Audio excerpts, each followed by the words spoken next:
A lot of y'all are going to basic training soon. So here's some tips and tricks that I've come up with that I wish I knew. With shipping out soon, you definitely want to make sure that you're at least physically fit for boot camp. So with that being said, make sure you're actually training before BMT. The number one physical activity that you are going to be doing is running. You run from 1 mile to like maybe 6 miles every single day. So what I personally recommend is you do anywhere from 17 to 25-minute jogs, at least 3 to 5 days every single week. I recommend you don't run certain distances, but you run for certain amount of times, because instead of distance, they will just put on a big clock and you just got to be running for however long they set that timer for. Along with running, the other things that you are mostly going to be doing are push-ups and sit-ups. So make sure you are in training your endurance with your core and your chest. You will be well set right there. I recommend that you can do 60 push-ups and 60 sit-ups all in one go without any breaks before basic training. No matter what, you're going to pass every PT test without even thinking about it. Before basic training, what I personally did was I already was constantly going to the gym, so I just added push-ups, sit-ups, and running to all my workout regimens, and I was running 2 miles 5 days a week every single day early in the morning, just so I could get in that basic training mindset. And I really started training the running, push-ups, and sit-ups about 2 months before my ship date. Now this second one will help you down the road even upon graduation of boot camp, and that is to mentally prepare for the loneliness, the stress, the constant sense of urgency you will be under, and also being away from your family. This one's for my active duty folks mainly, so I say before you leave for boot camp, spend as much time with your friends, your family, your loved ones, and make as many memories as possible before you leave. Because a lot of the time people don't realize it, when they get out of basic training and they see their family, they realize that after their family leaves and they go to tech school, they're now just being sent to some random part of the planet, and it's no longer going to be the same. Y'all that are family oriented or very close to your friends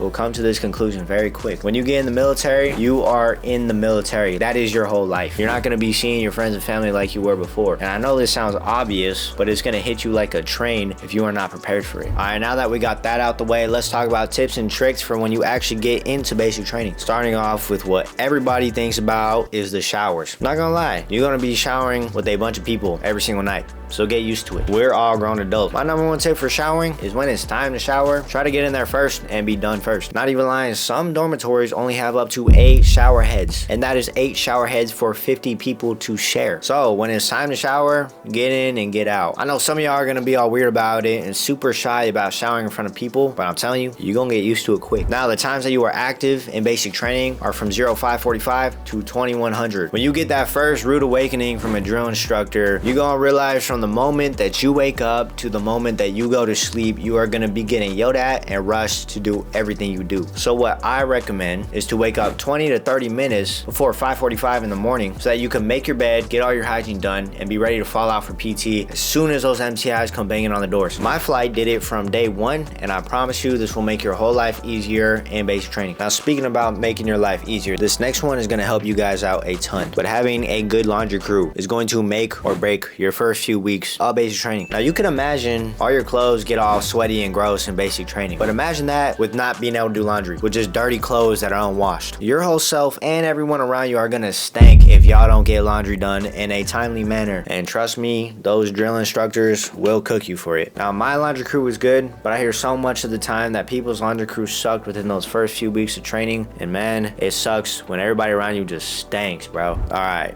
Now let's talk about nutrition in BMT. Now boot camp in 2026 has gotten much more physical ever since the second war has updated the policies. So with that being said, make sure y'all are eating at least half decent. Y'all need to get enough protein, vegetables, fruits, and carbs. Also tag that with proper hydration, especially in those summer months. Now I for sure did in boot camp was I made sure I always had proper protein, fruits, and vegetables, because if y'all eat well, you will perform even better. Not gonna lie, peanut butter and honey sandwiches were my go-to for protein, because a lot of the time they be serving pasta with like pork, and I'm not gonna lie, I don't really like pork, just don't like it. It's gross. So I would just eat a peanut butter and honey sandwich. That's my go-to meta. Now my final tips are quick and easy ones, and this is things you will use the entire time throughout basic training. First is always use a reporting statement before anything you say. So that's sir, ma'am, trainee so-and-so reports as ordered. This is always said when you are being asked a question or when you are asking a question to a drill instructor. The only time that you don't say a reporting statement statement is if you are saying yes, no, or if the drill instructor specifically tells you no reporting statements. The second one's gonna help you out a bunch, and that is to always move with this sense of urgency. Now, wherever you go and whatever you do in basic training, if drill instructors see you are moving fast and you are trying, they're gonna see that you're trying. They're not gonna be as hard on you. If they gotta drag people around and they're being lazy and they look like they don't want to be there, I'm telling you, you're gonna get cooked. My flight did that, and we got cooked for 4 hours straight, and then we lost 4 hours of our sleep because of it. So I don't recommend y'all be sluggish. Now, my final tip is to sound off. It just means yell, be loud. When you're singing Jodies, when you're in a group setting and they're asking you a yes or no question, sound off. Or even at PT, you guys are shouting songs and yelling yes, no, yes sir, no sir, whatever that may be. Y'all better scream, because they will make you repeat it again and again and again until you're loud enough, and it's honestly just a huge waste of time. And honestly, moving with a sense of urgency and sounding off loud, they always say it, but that's what separates you from just like the average flight. So yeah, speaking about all these tips and tricks for boot camp, I actually made a video right here about my basic training experience. I'll link it down below in the description. Anyways, thank you guys so much for watching the video, and always have a blessed day.